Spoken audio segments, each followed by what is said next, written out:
I was genuinely shocked by some of the results from the college football playoff first rankings being revealed on Tuesday. I never in a million years thought that Ohio State was going to be the program that was listed at number one. And I think the history shows that it wasn't likely that they were going to be ranked number one because at times the committee that ranks the college football world has waffled back and forth on whether it's the most deserving teams that should be included in the top four or the best resumes that are included in the top four. I think you can argue that right now Ohio State has the best resume. They've got two top 15 wins. And when your competition's best wins for the top spot are Georgia has beaten Kentucky and Florida, and Michigan has beaten Indiana and Minnesota, it just doesn't, the resumes don't stack up. But I think the consensus is in the college football world, and again, the college football playoff, for the fact that this is the 10th year, and I think there's been like two number one ranked teams to win the national championship, shows that maybe they're not the best at predicting just who really is the number one team in America. But the consensus around the college football world is that Georgia and Michigan are the two best teams, and Ohio State, Florida State, Washington, Oregon, Texas, Alabama, Oklahoma, whatever category or whatever you want to list them, is kind of in a second tier. Now we know that, and I gave Michigan credit until the sign stealing allegations, that they had not played down to their competition. They had played to their own standard, and I think that's a little bit more difficult than the average person thinks. And Georgia's won back-to-back national championships, hasn't lost a game in almost 2 calendar years. It's been a hot minute, so I thought that they would get the benefit of the doubt. But then when you look at the playoff rankings, I think there are a couple of takeaways that are really, really interesting to me. The first of which is that I'm surprised that they ranked the best resume first rather than the eye tests or the best team. And I still don't know how I feel about this, because I think it's easiest and most foolproof and the easiest way to defend yourself from criticism and just point to, hey, we picked best resume, because Ohio State's strength of record is really good. Ohio State's strength of schedule is pretty good. Georgia's strength of schedule is terrible. Michigan's strength of schedule is terrible. Florida State's strength of schedule is not good. So I'm not surprised that Ohio State has the best resume. I'm just surprised that in a room full of people who want to pride themselves on being football guys, that they didn't say, despite the resumes, we believe that Georgia and Michigan are the two best teams in the country. And I would not, no matter what the rankings were, outside of, Ohio State being ranked 10th and Oklahoma being ranked second or something crazy like that, I wouldn't have sat down and bitched today, because maybe the second biggest takeaway is the first rankings, and really every rankings until the last one, are just simply made for TV specials. The first rankings, I think, are intentionally divisive and controversial or whatever to generate buzz and interest. So, what's the easiest way to do that? Because you have to balance legitimacy and credibility with also interest and controversy. So you can't have anybody, I don't think, other than Ohio State, Georgia, Michigan as the 1, 2, 3s. But you can put Florida State ahead of Washington. You can put Texas in front of Oklahoma. That's really easy to do, isn't it? So that's takeaway number 2. Takeaway number 1, I think, is I'm shocked that Ohio State was ranked number 1 and that they used best resume. But the problem is if you do that with the first ranking, you then have to keep that metric that you're using throughout the rest of the season. You can't say we're ranking teams on best resume in the first rankings, and then when push comes to shove and it's time to say here's the 4 making it, you can't go, you know what, we just thought that despite Washington's resume being better than Florida State's, we picked Florida State instead. I don't think that's a way to operate. Like, I think you have kind of boxed yourself in And maybe they haven't just because it's moving to a 12-team playoff next year. That who cares how they do it this final year, ranking numbers 1 through 4. But I think once you set the precedent of this is how we are ranking these schools, that's how you got to do it going forward. And so if you're going to rank them by resume, I don't know that Georgia or Michigan's resume, I think, can leapfrog Georgia and Ohio State, because if they would beat conceivably number 11 Penn State, conceivably number 1 Ohio State, and then somebody from the Big Ten West who is the representative, they could jump to number 1. Ohio State, conceivably, if they go undefeated, has another win over number 3 Michigan and whoever the Big Ten West representative is. And if you're going to rank them by resume, then that pretty locks you down at number 1. I don't know that Georgia can leapfrog Ohio State outside of, okay, we've got, and I don't think this is, like, I think it's a bit much to have like Tennessee ranked number 17 and Missouri ranked number 12. And I don't want to get into the whole like SEC bias / these teams are ranked to help out somebody else. Like, I don't buy that. But Georgia's going to have 3 games in a row against top 25 teams. You got Mizzou on Saturday, Ole Miss at Tennessee. Maybe that does move them up to number 1 with the resume at the end of the day. But if you're going to rank them by resume, at this point, there are 3 of the 4 spots in the college football playoff that are spoken for, unless the top 3 lose twice. Because say Ohio State loses to Rutgers, that's a bad loss. But if they come back and beat Michigan and win the Big Ten, you still have 3. You would at that point have 4 top 15 wins. I guess 3 top 15 wins over Notre Dame, Penn State, Michigan. And you have a bad loss. Is that enough to keep you behind Florida State and Washington? I don't know. But if you're going to say resume is how we're ranking them, which I think is the best way to go, whether it's most deserving, because I think resume and most deserving are the same thing. I don't know how you make the argument that they're not the same thing.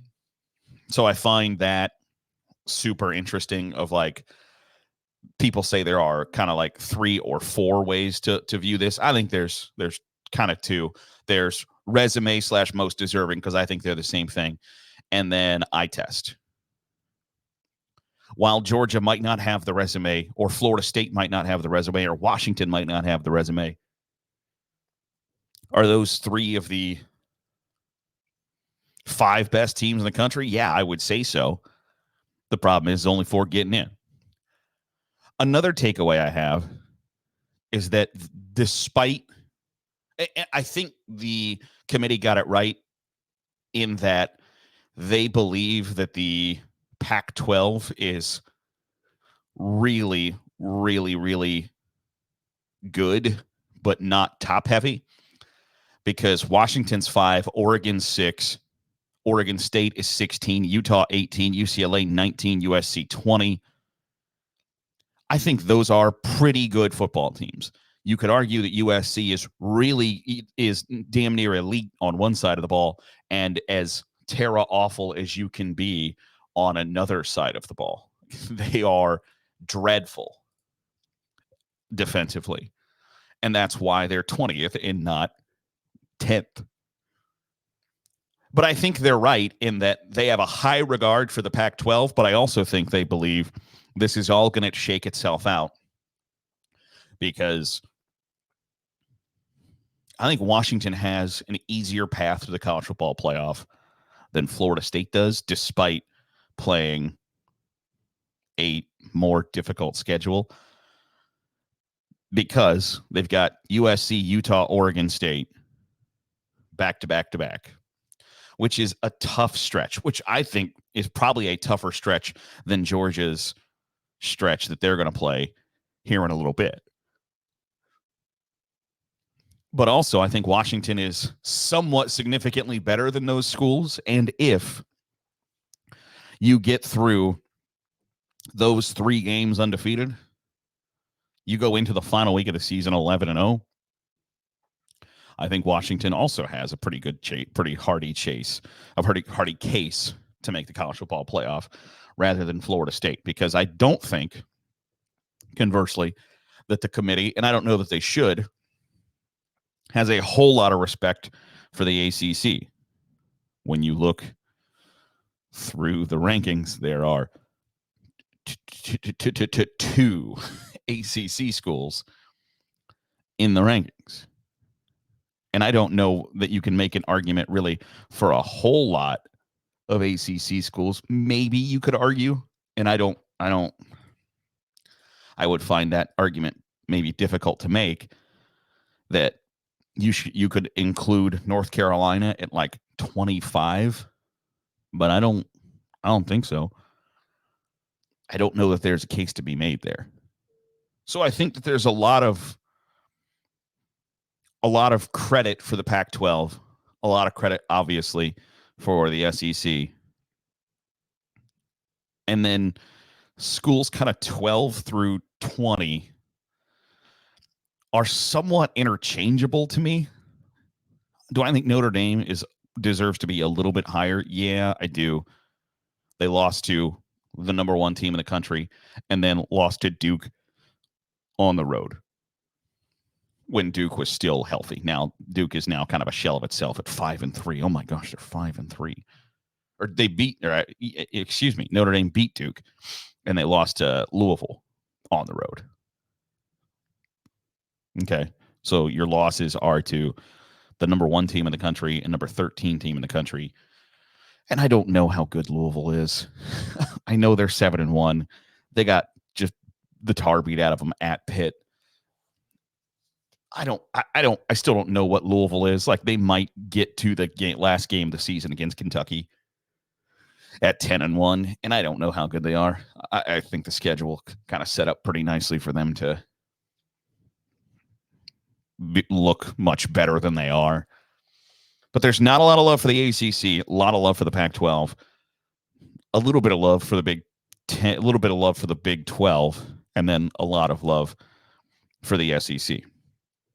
One final takeaway that I had when you take a look at the college football playoff rankings is that Tulane over Air Force is really interesting to me, because I've said before that I think Air Force is obviously in the driver's seat to be the Group of 5 representative in the New Year's Six. Obviously, college football playoff sees it differently, because conceivably Tulane, who lost to Ole Miss to start the season, or I guess the second week of the season, and hasn't lost since, is better in the committee's eyes. I think Air Force at 25 is a pity/courtesy ranking of, hey, you are undefeated, and we can't just rank the top 25 Power 5 schools. We have to, because if that's the way the rules sit right now, next year, one of those Power 5 or one of those Group of 5 schools is going to make the college football playoff. So you've got to start building the, like, hey, and maybe they don't. Maybe they want it to look as if none of these teams deserve to be in the top 12. But I think that's a different discussion for a different day.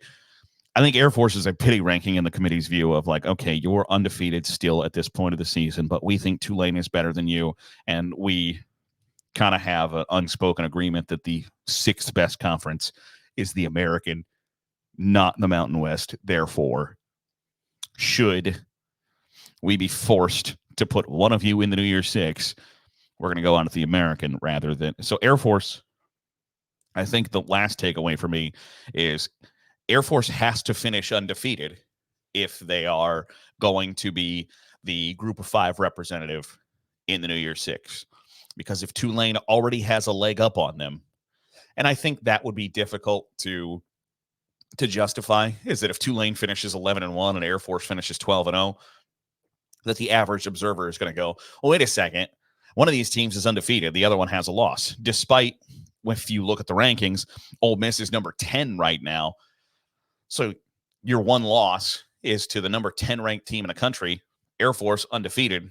And I don't necessarily like to do well, what happens if, like, there's still a month left of the season. We got a lot of football to play.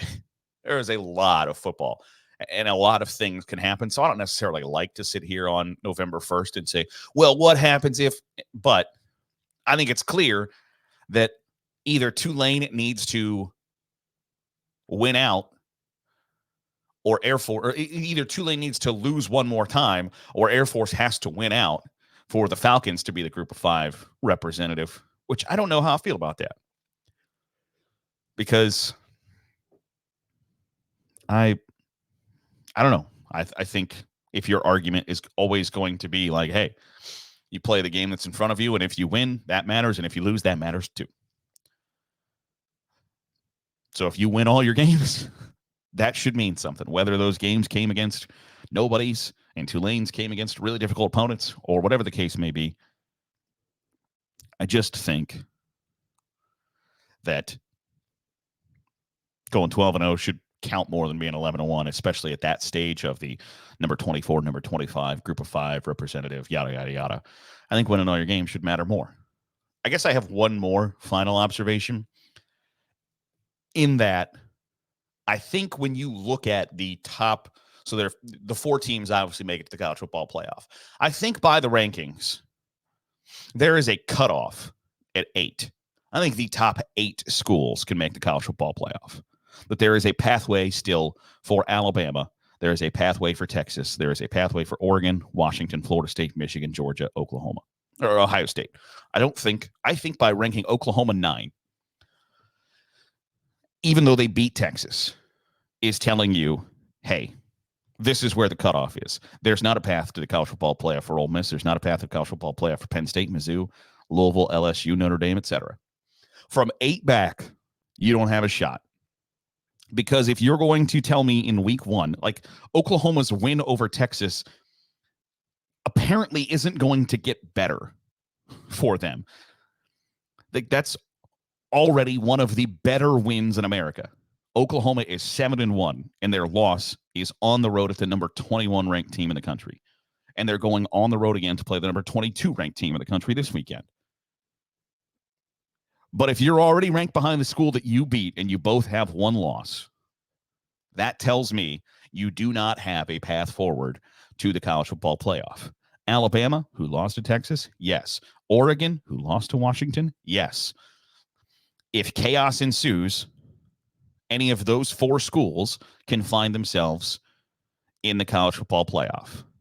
But to me, I think the message to Oklahoma is, thanks for playing, but that ain't it. Ain't happening for you. Sorry about your luck.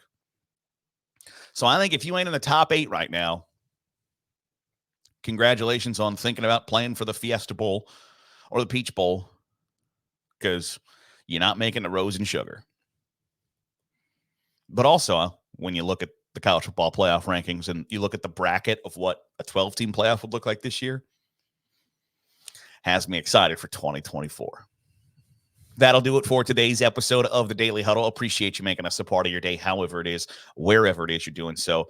If you're watching on YouTube, hit the subscribe button. Make sure you're getting all the great college football content we're popping out here at Saturday Glory. If you're listening on a podcast, drop a 5-star review. It goes a really long way in helping us get in front of more college football fans, and that's always a good thing.